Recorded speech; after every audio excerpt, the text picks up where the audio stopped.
Baadhi ya viongozi wa chama cha UDA wamemkosoa Rais mstaafu Uhuru Kenyatta wakidai kuwa matamshi yake ya rais dhidi ya Rais William Ruto yanaashiria uchochezi na yana misingi ya kikabila.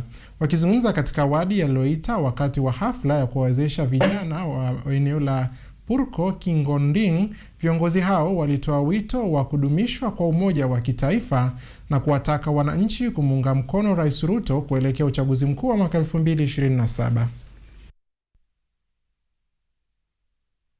Haya, tafadhali heshimu wa Kenya, waendelee mbele, na kwa sababu Kenya haitarudi nyuma kwa ukabila. Kama Wamasai wanasema ukabila hawapendi, kwa nini wewe ambaye umekuwa rais wa Kenya, wewe ambaye umepewa utawala, bado unataka kuhubiri ukabila? Ashindwe ama asishindwe? Tunataka yeye atushawishi kama retired president. Na sisi alipokuwa president tulimwamini, tulimchagua kwa kuwa sisi tulikuwa tunaamini atakuwa president wa Kenya. Sisi hatuwezi kuchagua ukabila aongoze Kenya. Mimi nataka kumuuliza yeye kama baba wa taifa ya kwamba wewe ni retired president, na tuko na heshima kubwa kama jamii ya Wamasai na jamii ya Wakenya, lakini nakuomba baba yangu, usirudi kuja kuingia mambo ya siasa.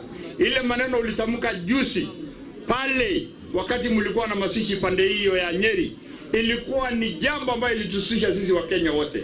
Sio haki wewe ukuje usungumze lugha ya mama na uambie jamii ya Wakikuyu waanze kukataa president ambaye amechaguliwa na Wakenya.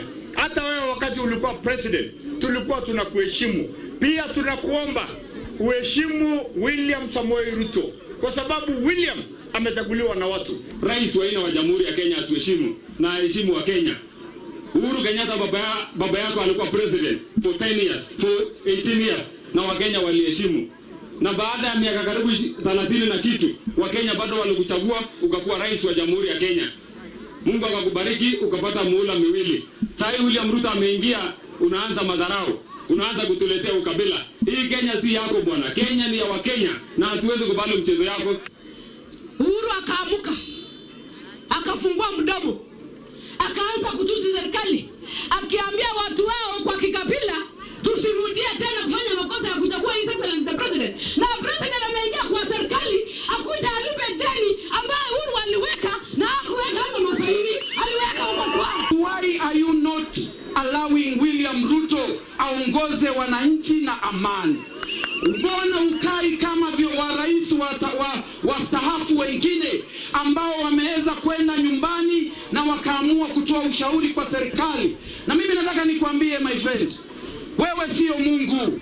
2022 ulizungusha William Ruto sana, ukamfukuza paka kwa ofisi, ukamtoa paka kwa nyumba, lakini kwa sababu wewe sio Mungu, William Ruto 2022 alikuwa rais. And I want to tell you, kwa sababu wewe sio Mungu, hata 2027 rais wa Kenya kwa mara ya pili atakuwa William Samoei Ruto.